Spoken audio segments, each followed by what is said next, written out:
महामूपं तं जोशुवचन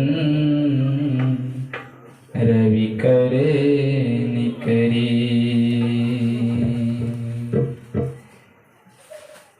मेरा मुझ में कुछ नहीं, जो कुछ है गुरु तो तेरा तुझको सौंपते। क्या लागे गुरु अति मोह, क्या लागे गुरु अति मोह। बोली प्रेम से श्री सद्गुरु महाराज की जय। उमापति महादेव की जय। प्रातःकाल स्मरणीय विश्वी महान संत सद्गुरु के युगल पावन चरण कमलों में कोटि कोटि नमन प्रणाम। माता पिता जन्मदाता के चरण कमलों में कोटि कोटि प्रणाम। देवादिदेवादिदेव के चरण कमलों में कोटि कोटि नमन प्रणाम। यत्र तत्र एकत्रित होकर के पधार्य में सभी सत्संग प्रेमी भक्तिमती शीला बहनों, गुरु परिवार, शिष्य साधु समाज के चरण कमलों में कोटि नमन प्रणाम। एक बार बोली शंकर भगवान की जय। उमापति महादेव की जय। बहुत धन्यवाद है कि आज हम लोग का इन महान यज्ञ छठ पावन के शुभ अवसर पर भीमलाल की इस महान यज्ञ दरबार पर शिव कथा का आयोजन रखा गया है। रामायण में लिखा हुआ है कि बड़े भाग से सत्संग मिलते हैं, बड़े भाग से तीर्थ का यज्ञ का फल का याचना मिलता है। क्या मिलता है? तीर्थ का।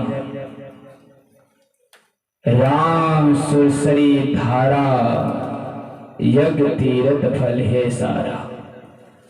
जहां राम भक्ति की ज्ञानता होती है, उन जगह एक तीर्थ के समान के फल के बराबरी होती है। जहां पर भजन कीर्तन ध्यान अभ्यास साधु संत की आना जाना होती है, वहां एक छोटा सा यज्ञ तीर्थ के समान के बराबर के फल मिलता है। कितना? यज्ञ तीर्थ के समान। तो एक बार बोले शंकर भगवान की जय। तो आज हम सुनेंगे तीर्थ क्या है। चंद, भस्म, रुद्राक्ष, नमः शिवाय को पहनने वाला को क्या कहते हैं, और विशेष छठ मैया पर्व क्यों मनाते हैं, आखिर क्या बात है।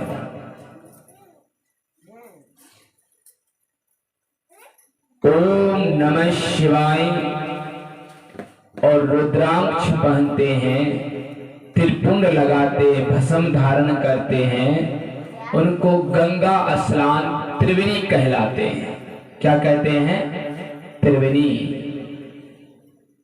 एक त्रिवेणी प्रयागराज में है। कहाँ है? प्रयागराज में। एक त्रिवेणी सत्संग कथा चर्चाओं में है। कहां पर है? सत्संग रूपी गंगा कथा चर्चाओं में। गंगा, जमुना, सरस्वती। तो गंगा कौन है? हम लोग के मुख से निकले हुए वाणी को, ओम नमः शिवाय के मंत्र को गंगा कहते हैं। चाहे राम, चाहे कृष्ण, चाहे गुरु, चाहे शील, निकले हुए शब्द को क्या कहते हैं? गंगा कहते हैं। वाणी जिस तरह से निकलेगा उसी तरह से नदी बन जाता है। वाणी बोले छान कर, क्या कहते हैं? वाणी को ऐसे बोल कि अपनी छान करके बोलना चाहिए। जिस तरह से मशीन पर डीजल डालते हैं तो जालीदार लगा रहता है, रहता कि नहीं रहता है? क्योंकि बाहरी कीटाणु, बाहरी गंदे पदार्थ उस तेल पर जाए नहीं, इंजन पर खराब होए नहीं। तो मनुष्य की वाणी को भी ऐसे बोलिए कि छान लीजिए, कहाँ कौन बोलना है, कहाँ कौन चीज बोलना है, उसी को गंगा कहते हैं। अधिक भूलना अधिक चूकना, कहते कबीर ने, अति भला न धूप, अति भला न बारिश, अति भला न चूक, अति भला न बोल। अधिक बोलना भी अधिक धूप में रहने से खराब, अधिक बारिश में रहने से खराब, अधिक बोलने वाले के भी मन में खराब।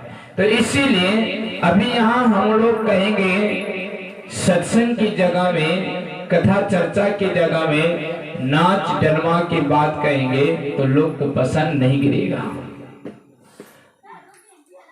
अब फिर हम लोग शराबी के बीच में, ज्वारी के बीच में और साखट के बीच में अच्छी प्रकार बढ़िया ज्ञान की बातें सुनाएंगे तो वहां उनको असर नहीं लगेगा कि ज्ञान की बातें हो रहा है। साधु महात्माओं के बीच में, सत्संगियों के बीच में अगर साखट के बीच के बात सुनाएंगे तो वहां अच्छा नहीं लगेगा। तो इसीलिए हम लोग पहले चारों तरफ से देखिए वातावरण कि यहाँ क्या बोलने की लायक है, क्या नहीं बोलने की लायक है, क्या भाषा सुनने वाला है या कि नहीं है। तो बोले शंकर भगवान की जय। शिव नाम का महत्व के बारे में शिव महापुराण में ऐसे लिखा गया है कि जो व्यक्ति ओम नमः शिवाय मंत्र का जाप कर लेते हैं उनकी संपूर्ण पापे नष्ट हो जाता है। क्या हो जाता है? नष्ट।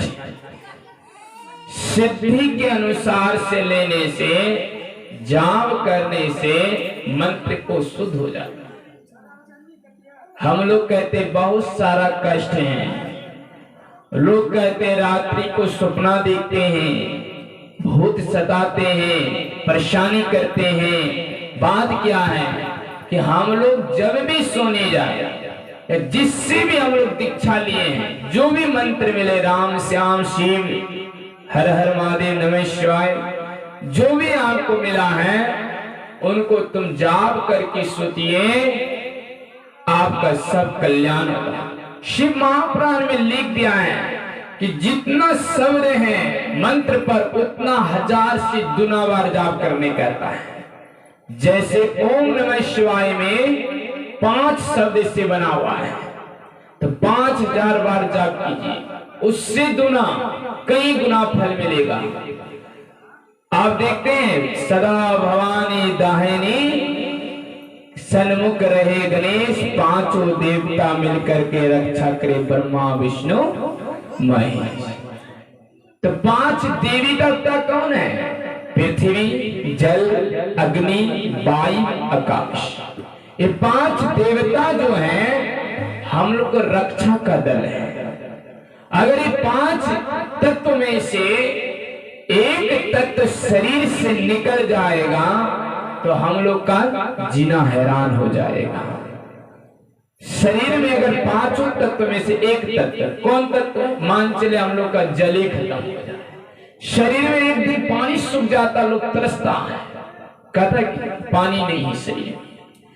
जैसे हम लोग का शरीर में केश, चमड़ा, हड्डी, मांस, खून, पानी, लार है कि नहीं है? इस तरह से 5 तत्व शरीर हैं। ये 5 तत्व के शरीर हैं। 5 तत्व के पृथ्वी, जल, अग्नि, वायु, आकाश, इस जो है संसार में, वही हम लोग को 5 देवता है। क्या है? वही देवता। पृथ्वी जो है सृष्टि बढ़ाता है, ब्रह्मा जी है कि नहीं? पानी जो है पालनहार, जीवदान आते हैं उसमें है। उस पर अग्नि जो है संहार, गणेश शंकर जी की, गणपति गणेश, वायु है, आकाश है। इस तरह से हम लोग के 5 देवता जो हैं शरीर पर रक्षा करता है।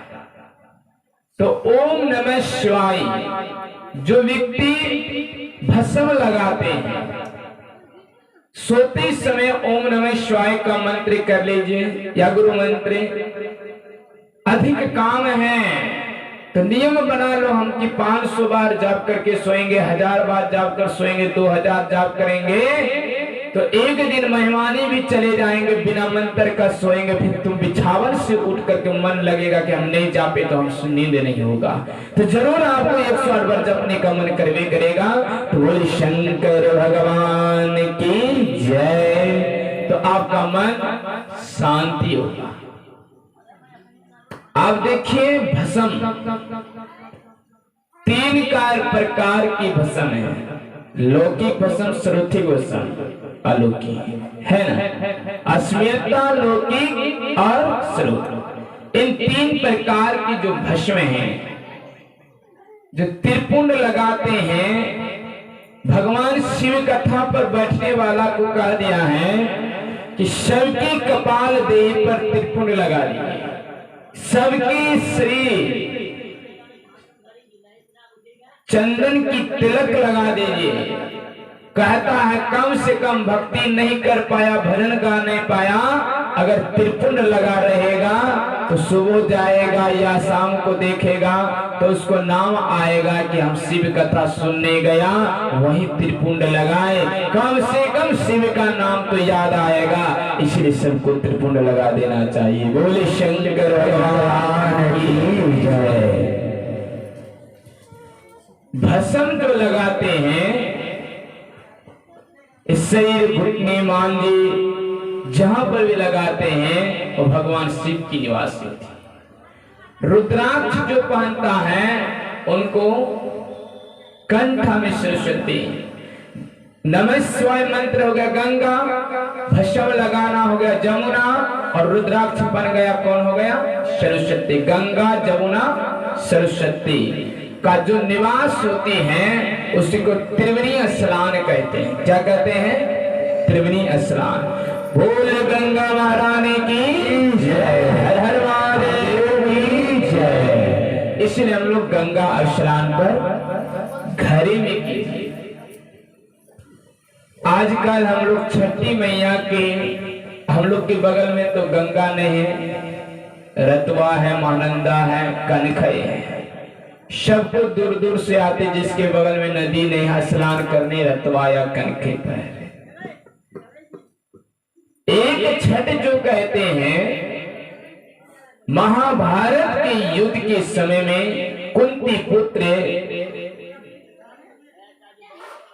अर्जुन ने और द्रौपदी ने द्रोणाचार्य ऋषि के मुनियों के जरिया से इस व्रत को करवाया गया था। जैसे सूरज जी के पिता का नाम कश्यप ब्रह्म, माता आदि। जो उन छठ मैया का व्रत जो करता है, छठी मैया का व्रत, फूल डाली बहुत नवदीपे पदार्थ चढ़ाते हैं। कहता है कमर भर पानियों में खड़े होकर के माँ देवी छठ मैया की आराधना, जैसे सूरज देव और छठी ब्रह्मा जी की पुत्री जो हैं छठी, इनकी बेटी जो है छठवां पूजा 6 बहनों में से था, तो उन्हीं की उपासना करते हैं। सूर्यदेव और उनकी बहन छठ, उन्हीं की उपासना करते हैं।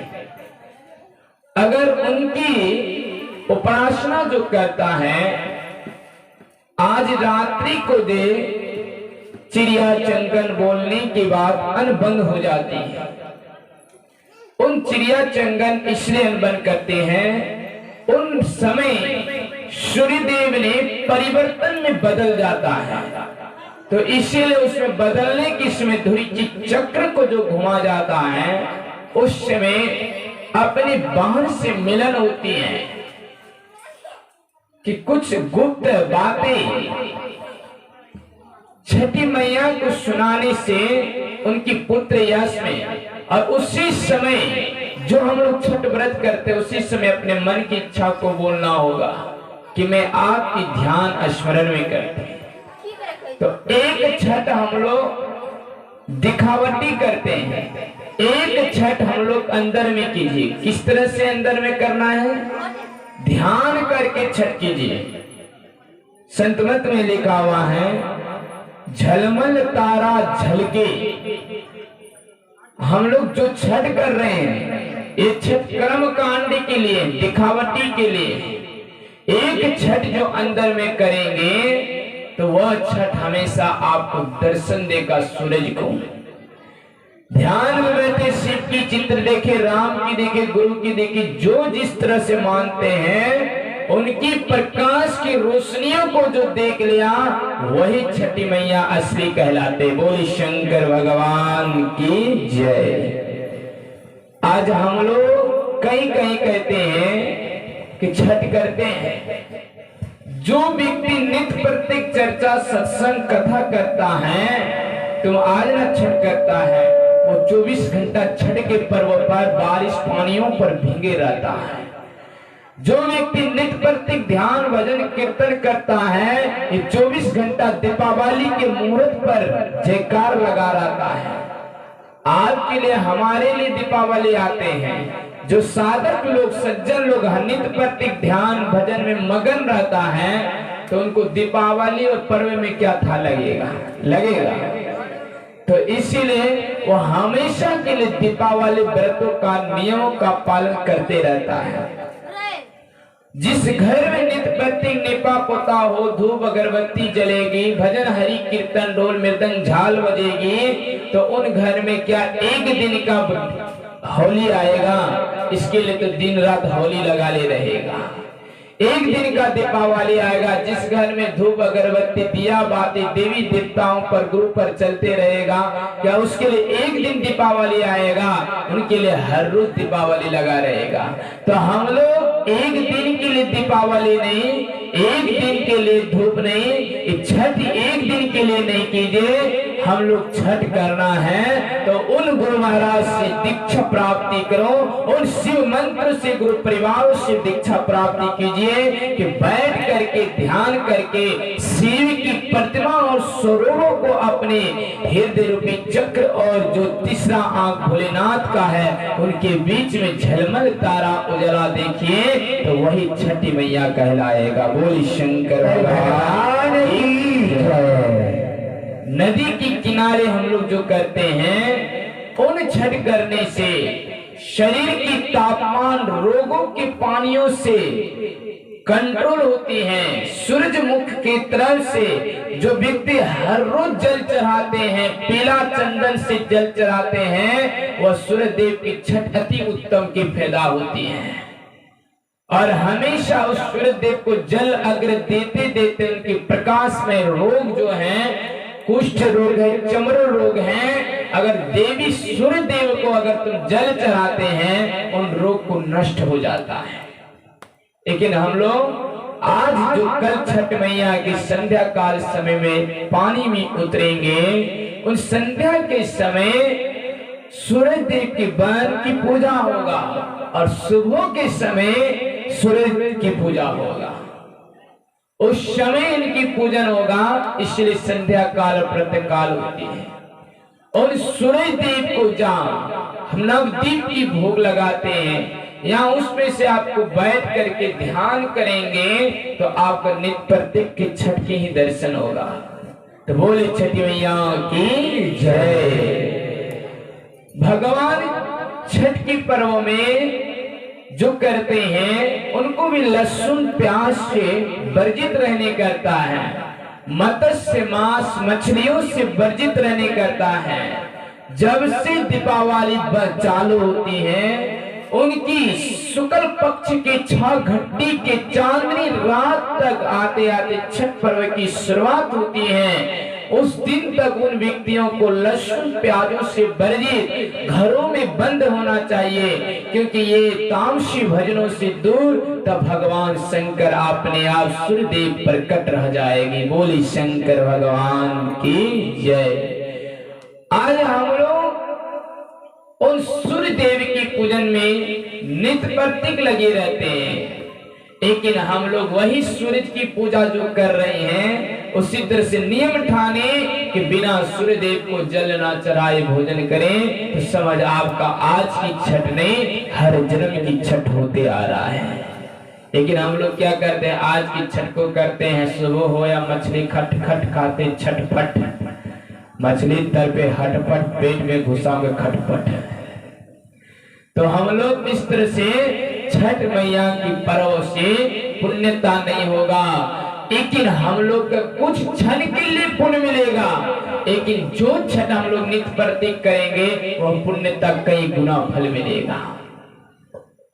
जो चीज नापेंगे 1 किलो देंगे तो 1 किलो का पैसा मिलेगा, 2 किलो देंगे 2 किलो का पैसा मिलेंगे। तो आप जो जितने टाइम तक भूखे रहेंगे, जितने टाइम तक इसका नियम को निभाएंगे उतनी तक पुण्य मिलेगा। उनके बाद फिर तो आगे पुण्य की जरूरत है कि नहीं है। तो इसलिए हर रोज पुण्य करना है, तो हर रोज हम लोग को भक्ति करना है।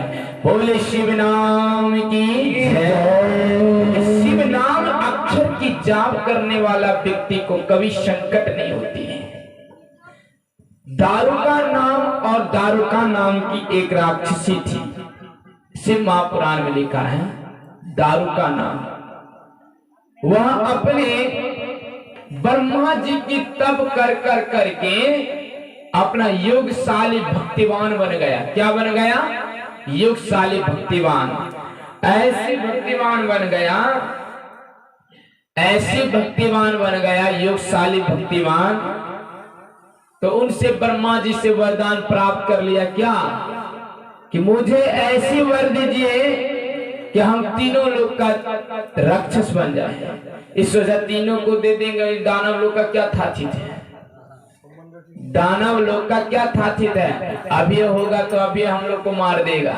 तो ठीक है, इसको कहा कि नहीं, तीनों लोग नहीं देंगे, आपको ऐसी चीज देते हैं कि एक राज्य आपको दे देते हैं कि तुम जहां जाओगे वहीं आपके साथ यह राज्य जाएगा।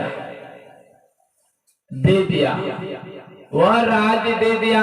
अब वो कहने लगा कि हम उस देश की प्रधानता हूं, मुझे पूजिए, और सबको मारने लगता है।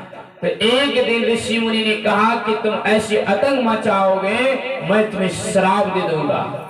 दारुका ने कहा तुम श्राप दोगे तो हम सबसे अच्छा नदी के अंदर में घुस जाऊंगा। समुद्र के अंदर चले गया, समुद्र के अंदर जाने लगा, वहां उसी अंदर में रहा, और जितने भी शिव भगत जा रहा था सबको पकड़ करके घिसट लेता था नाव।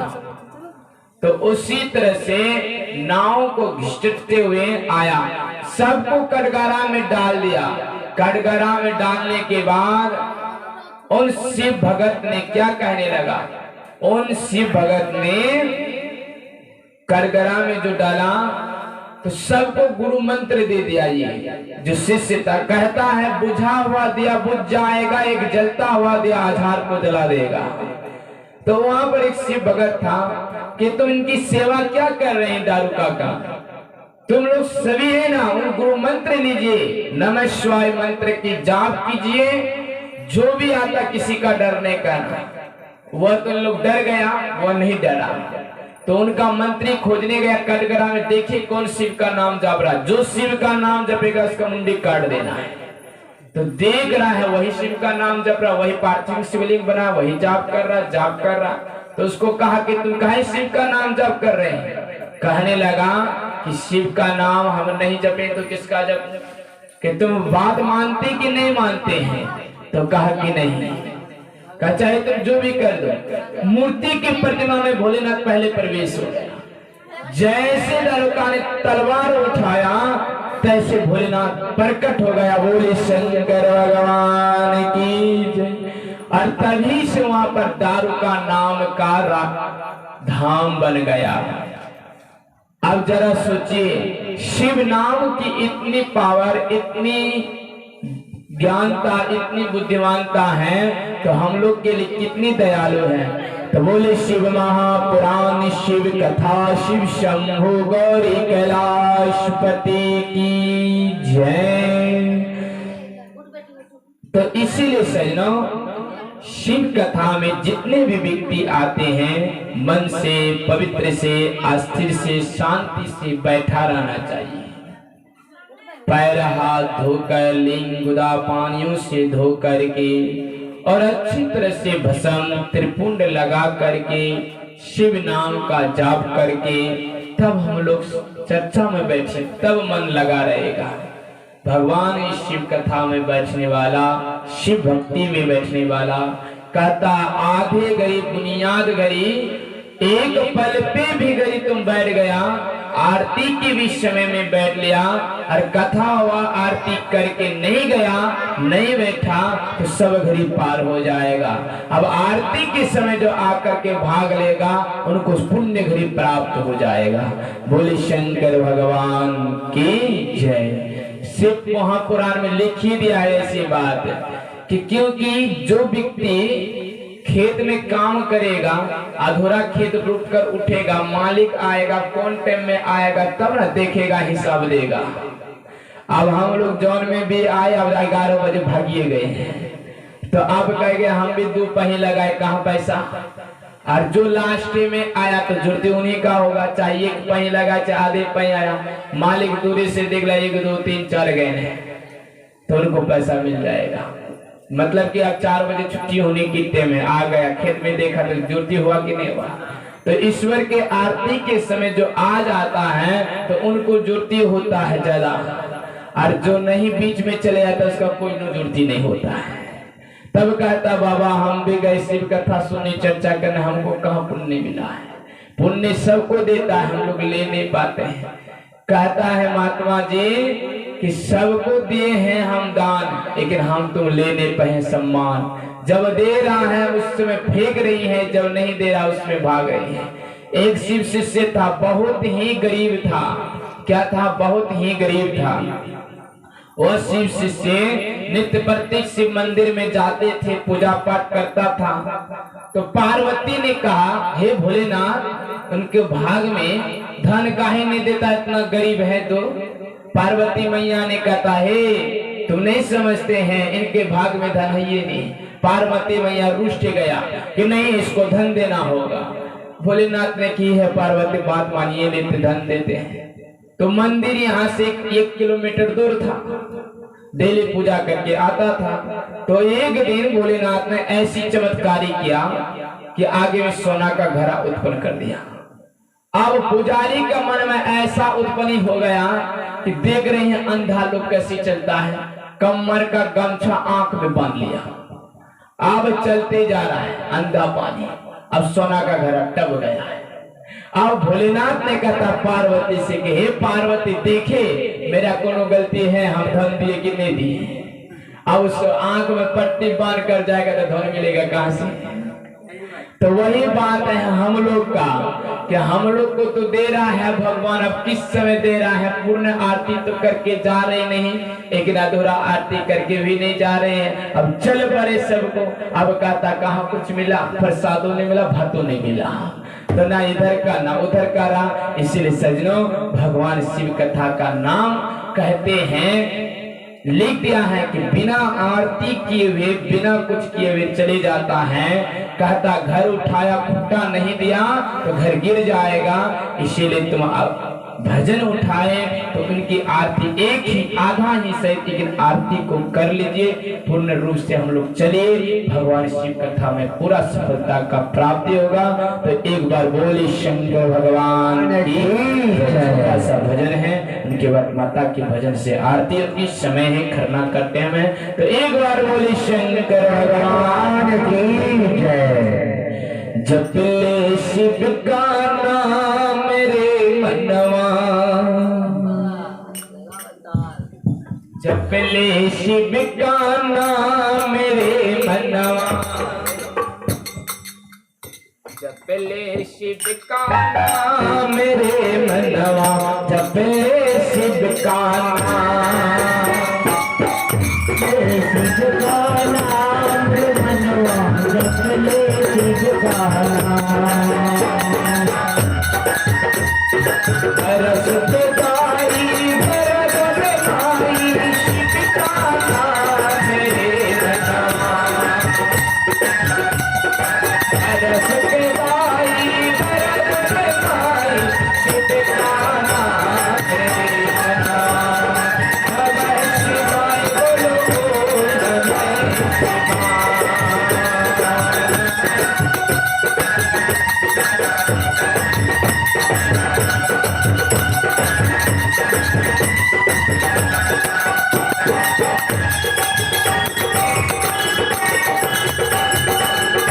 हर पल हर समय बोलो नमः शिवाय,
जय नीलकंठ जय कैलाशपति।